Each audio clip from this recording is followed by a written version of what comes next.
ഒരു കുട്ടി സാന്റാക്ലോസിന് ഒരു കത്തെഴുതുകയായിരുന്നു. എന്നാൽ സാന്റയ്ക്ക് പകരം അബദ്ധവശാൽ സാത്താൻ എന്നെഴുതി. ഇതിനാൽ സാന്റയ്ക്ക് എത്തുന്നതിന് പകരം ആ കത്ത് നേരിട്ട് നരകത്തിൽ സാത്താന്റെ അടുത്താണ് എത്തിയത്. ക്രിസ്മസ് രാത്രിയിൽ കുട്ടി ഉറങ്ങുമ്പോൾ പെട്ടെന്ന് സാത്താൻ അവന്റെ മുറിയിൽ പ്രത്യക്ഷപ്പെട്ടു.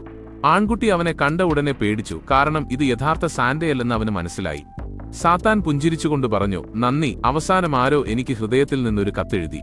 ആ കുട്ടി കൂടുതൽ പരിഭ്രമിച്ചു. എന്നാൽ സാത്താൻ കത്ത് ശ്രദ്ധാപൂർവം വായിച്ചപ്പോൾ കുട്ടിക്ക് അക്ഷരത്തെറ്റ് പറ്റിയതാണെന്ന് മനസ്സിലായി. ഇതറിഞ്ഞ ശേഷം സാത്താൻ സ്വയം സാന്റാക്ലോസായി വേഷം മാറി തന്നോട് 3 ആഗ്രഹങ്ങൾ ചോദിക്കാമെന്ന് കുട്ടിയോട് പറഞ്ഞു.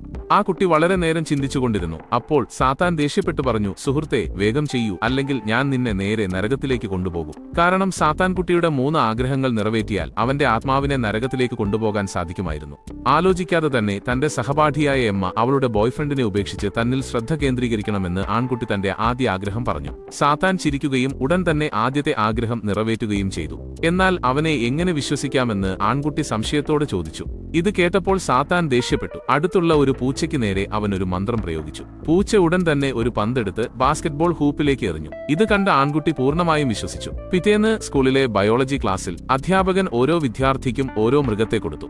ആൺകുട്ടിക്ക് ഒരു എലിയെയാണ് കിട്ടിയത്. അവൻ എമ്മയുടെ നേരെ നോക്കിയ ഉടനെ അവൾ അവനെ നോക്കി പുഞ്ചിരിച്ചു. അപ്പോൾ തന്നെ എലിയുടെ പെട്ടിയിൽ നിന്ന് ഒരു ശബ്ദം കേൾക്കുകയും സാത്താൻ അവിടെ നിൽക്കുന്നത് ആൺകുട്ടി കാണുകയും ചെയ്തു. എമ്മയോട് സംസാരിക്കാൻ അവൻ കുട്ടിയെ പ്രോത്സാഹിപ്പിച്ചു. എന്നാൽ താൻ വിശ്വസിച്ച സാന്റയിൽ എന്തോ കുഴപ്പമുണ്ടെന്ന് ആൺകുട്ടി പതുക്കെ മനസ്സിലാക്കാൻ തുടങ്ങിയിരുന്നു. അവൻ ഇക്കാര്യം തന്റെ സുഹൃത്തിനോട് പറഞ്ഞുവെങ്കിലും സുഹൃത്ത് അത് വിശ്വസിച്ചില്ല. പിന്നീട് ആൺകുട്ടി അവന് ആ കത്ത് കാണിച്ചു കൊടുത്തു. അത് കണ്ട ശേഷം അവൻ സാന്റയല്ല സാത്താനാണെന്ന് സുഹൃത്ത് പറഞ്ഞു. ഇതിനുശേഷം ആൺകുട്ടി വീണ്ടും സാത്താനെ കണ്ടപ്പോൾ അവന്റെ യഥാർത്ഥ ഐഡന്റിറ്റി എന്താണെന്ന് ശക്തമായി ചോദിച്ചു. അവസാനം സത്യം പറയാനല്ലാതെ സാത്താന് വേറെ മാർഗമില്ലായിരുന്നു.